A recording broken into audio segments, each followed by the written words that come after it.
They humiliated her. Laughter echoed through the marble courtyard as she was dragged toward the exit, her linen dress wrinkled, her flats dusty from the cobblestone floor. They threw her out of a billionaire's wedding, all because she was dressed too simply. "She's a wedding crasher," someone shouted. "Look at her, probably here to seduce a rich guest." What they didn't know was this. The woman they just kicked out wasn't a guest. She was the bride. June Parker arrived at Via d'Este on a late June afternoon, the kind of day where Lake Como's waters shimmered like liquid glass and the air carried the faint sweetness of blooming jasmine. The villa, a 16th century masterpiece perched on the lake's edge, was transformed into a fortress of opulence for the wedding of Beckham Rowe, the reclusive tech billionaire whose AI platform, Neural Core, had redefined global innovation and amassed him a $120 billion fortune. The guest list was a tightly guarded secret, rumored to include Saudi princes, Silicon Valley titans, and European aristocracy. Paparazzi were banned, their boats chased off by private security drones, and the airspace buzzed with helicopters ensuring privacy. This was no ordinary wedding. It was a global event, cloaked in exclusivity. June stepped out of a modest Fiat taxi, her cream linen dress catching the breeze. The dress was simple, sleeveless, with a soft drape that hugged her slender frame without shouting for attention. Her chestnut hair was woven into a loose braid, a few strands dancing free in the wind.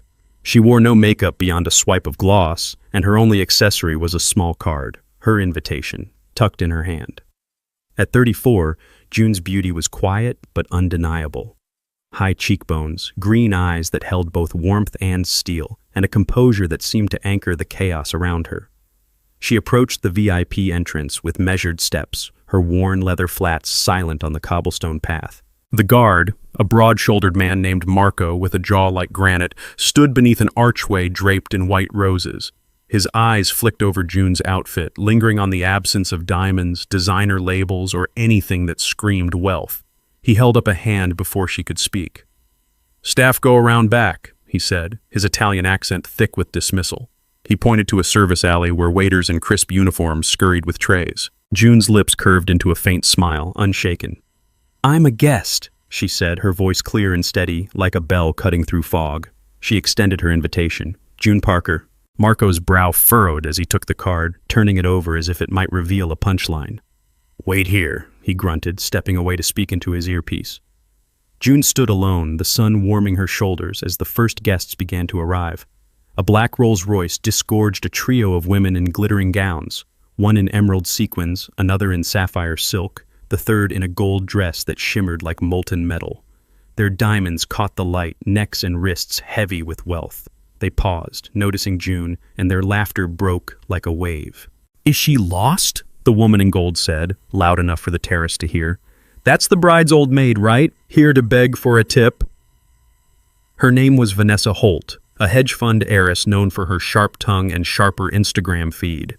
The other two, Elena Voss, a German media mogul's daughter, and Priya Khan, a Bollywood star turned crypto influencer, giggled, their eyes raking June's dress.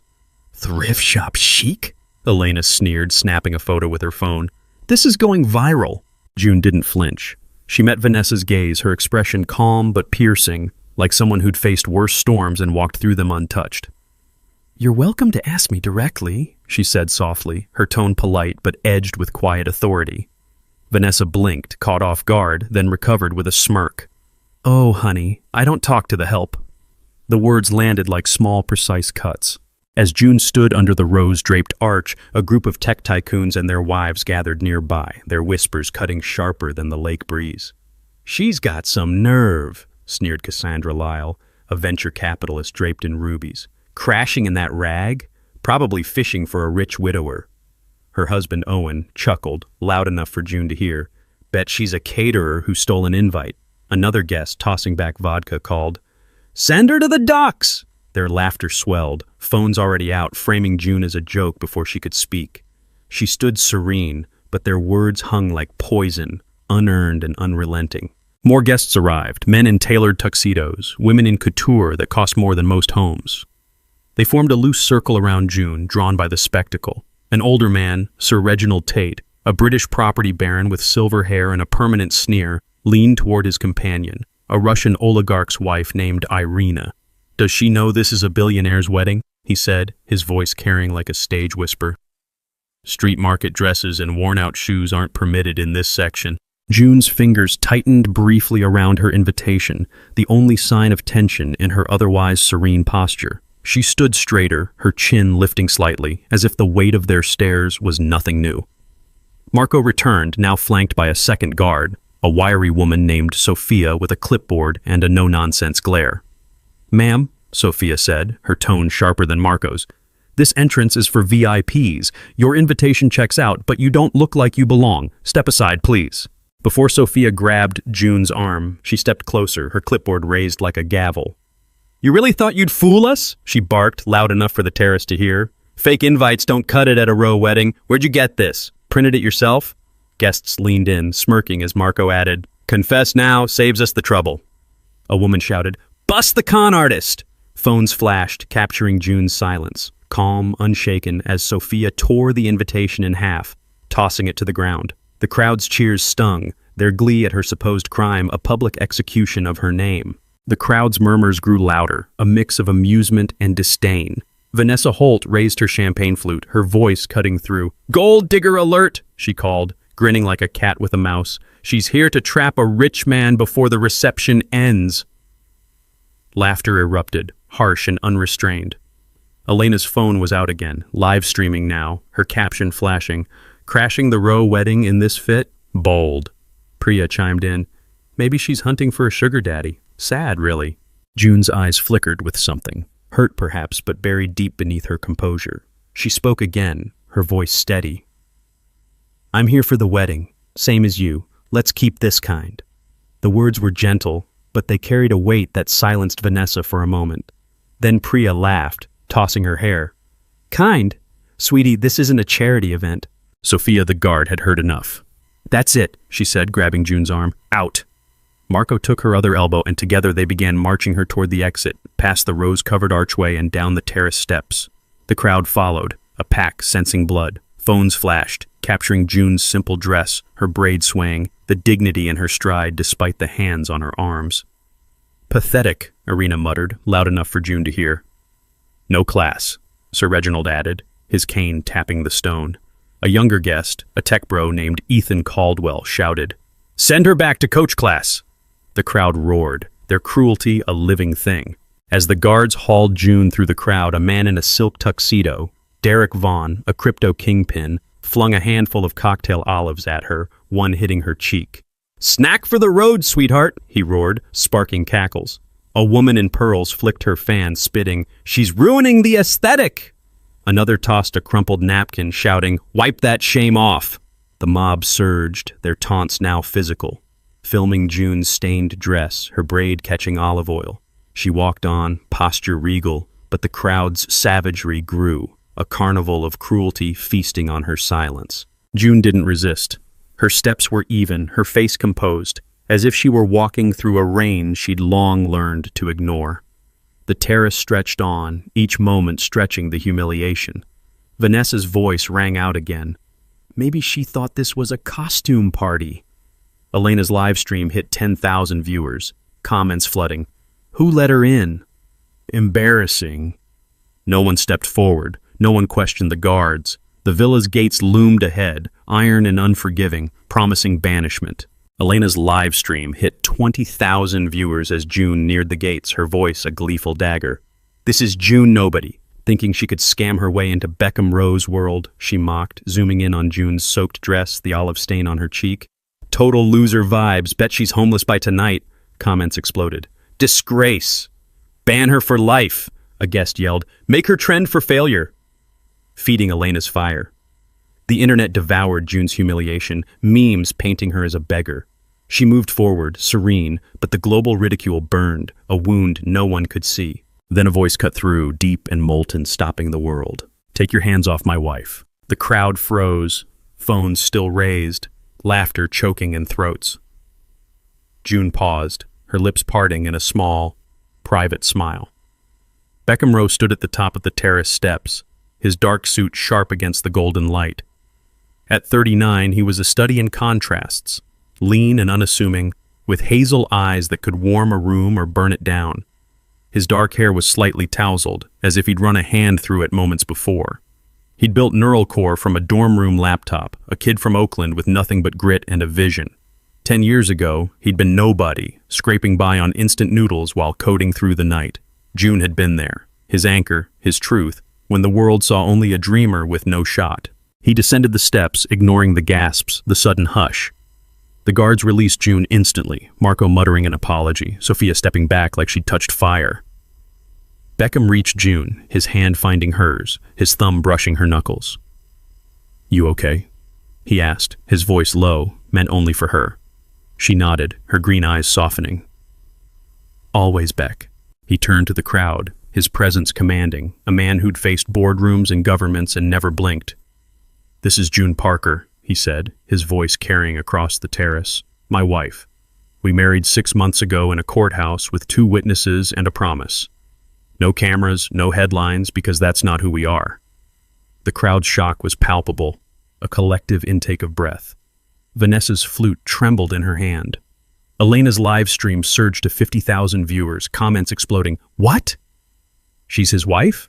Beckham's eyes hardened, but his tone stayed measured. Today was meant to be our public ceremony, a way to share our joy. June chose to arrive like this. Not to trick anyone, but to see who'd look beyond the surface.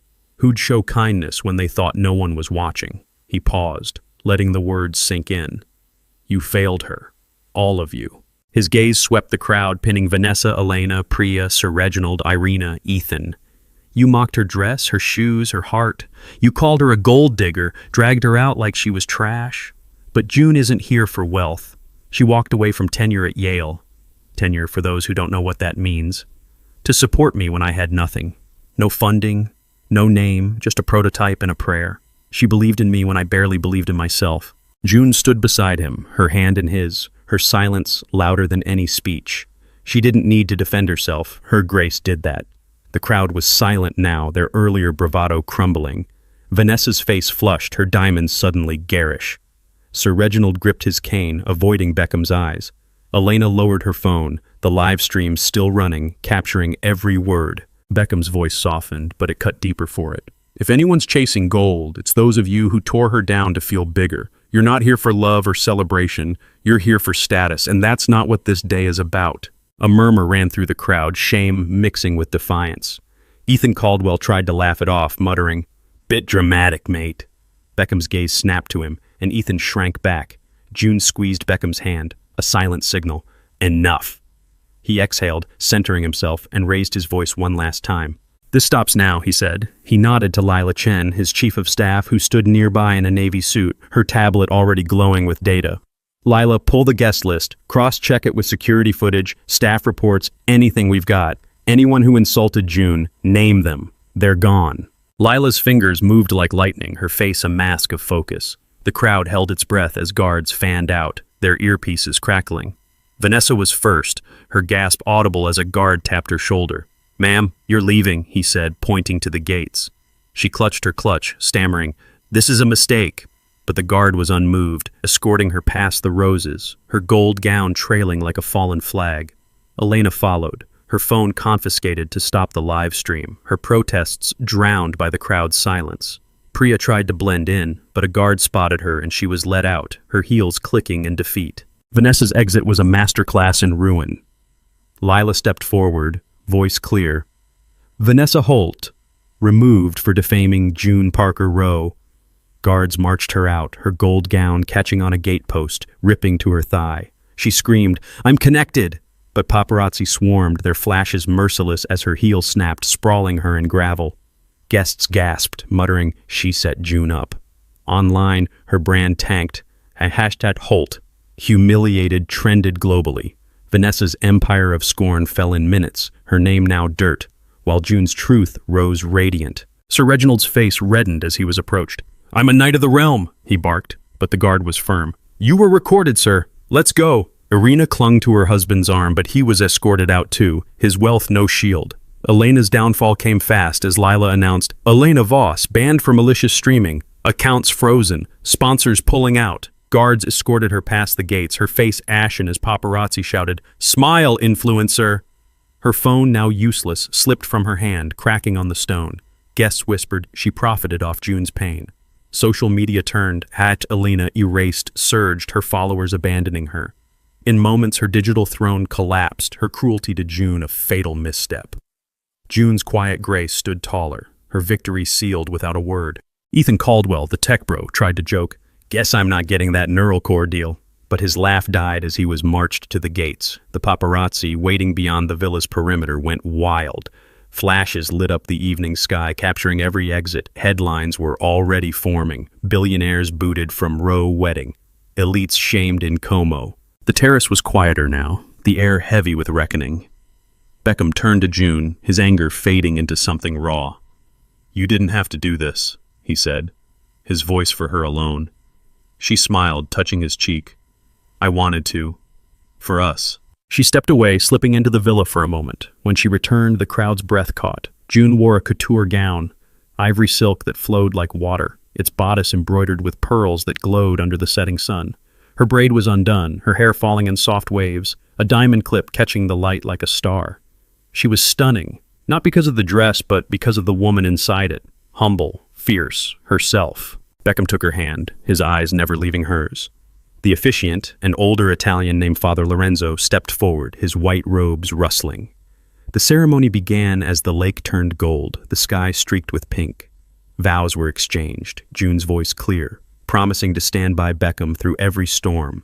Beckham's quieter, vowing to be her home, always. The guests, humbled, watched in silence, some dabbing eyes.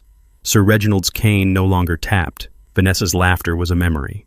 The kiss was gentle, a seal of something unbreakable. As they turned to face the crowd, the applause was soft at first, then grew, a tide of respect. June didn't bask in it. She didn't need to. She'd come to test the world and found it wanting, but she'd also found her place, right here, with Beckham. The reception unfolded under a canopy of stars. The villa's gardens alive with lanterns and music.